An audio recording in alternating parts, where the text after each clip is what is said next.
వీళ్ళు కొంతమంది అడిగారు, మీరు ఇలాగా అందరికి అన్నీ ఇస్తే మమ్మల్ని కూడా అందరూ అడుగుతారండి అన్నీ అని.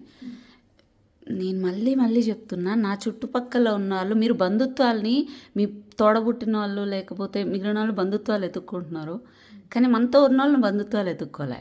సాయికి ఎందుకు తెలుసా తాళి ఇచ్చింది?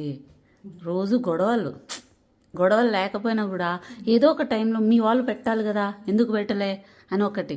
ఇప్పుడు అది సంతోషంగా లేకుండా ఏడు తిరుగుతూ ఉందనుకో, ఇంట్లో అది గొడవలు అయితే నాకే ఫోన్ చేస్తుంది.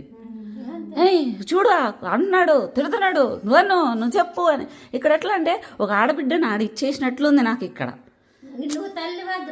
ఇప్పుడు నాకు ప్రతిసారి అక్కడ గొడవలు వస్తుంటే నాకు ఇప్పుడు నేను అదే చెప్తున్నా. ఇప్పుడు ఆ బిడ్డ ఒక పెట్టలేదు పెళ్ళప్పుడు అని చెప్పేసి గొడవలు, ఇప్పుడు అది తీర్చేసిన అనుకో గొడవలు ఉండదు. మొన్న ఏదో ఒక సమస్య వచ్చినప్పుడు కూడా మొత్తం గోల్డ్ ఇప్పుడు దాకా ఏమేమి ఇచ్చినాను సాయికి మొత్తం అంతా ఇంట్లో తెచ్చిపెట్టు, మీ వాళ్ళు ఏదో 1,00,000 అన్నారు కదా అది ఇచ్చేస్తారు, ఇవి అడగద్దు, ఇంకా నుంచి ఏం అడగద్దు అని సైలెంట్ అయిపోయినా. పిల్లోడు మంచోడే, నేను కాదనిలే, కానీ ఎంత కాదనుకున్నా ఒక్కొక్క మాటకి వచ్చినప్పుడు టక్కని ఎవరినన్నా అలా అర్థం కాక అవే తీసుకొచ్చేస్తారు.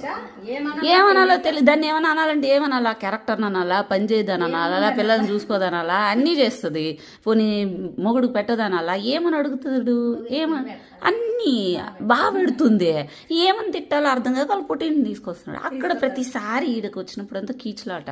ఎందుకని ఇప్పుడు మనతో ఉన్నోళ్ళు బాగుంటేనే కదా మనం బాగుంటాం.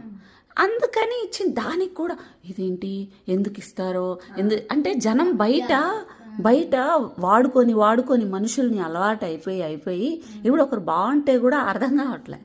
సో తనకి ఒక గోల్డ్ అయినా ఇల్లు అయినా వీళ్ళకి ఏవైనా కూడా చేసేది ఎందుకంటే వీళ్ళు నాతో ఉండాలి, వీళ్ళు బాగుంటే నేను బాగుంటా, వీళ్ళు బాగాలేకపోతే సరే ఇంట్లో ఇక్కడ ఎట్లా సో ఇంట్లో అందరూ బాగుండాలి కాబట్టి తనకి ఏమైనా చేసినా.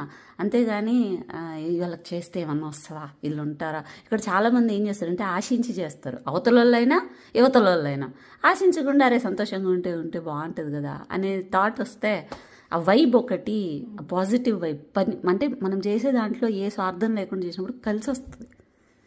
నాకు అట్లే కలిసి వస్తుంది. ఎంత మంది తెలుసా, వేరే వాళ్ళని కూడా అడిగి వాళ్ళకి ఫోన్ చేసి వాళ్ళు నాకు ఫోన్ చేసి అరే మీకు తెలియనివి చాలా ఉన్నాయి ఇలాగ పెట్టేవి, అది కూడా ఎందుకు చూపించినాను అంటే ఇంకొకళ్ళు అట్లా ఒకళ్ళకి తోడుంటారు అని, అంతే. అదేదో గొప్ప చూపించడానికి కాదు, చాలా చేస్తాము. బట్ ఏమి మేము ఒకరికొకరు చేసుకునేవి బయటకు చెప్పుకోము, అంతే. పాలసీలు ఉంటాయి, చదువులు ఉంటాయి, అన్నీ ఉంటాయి. మీకు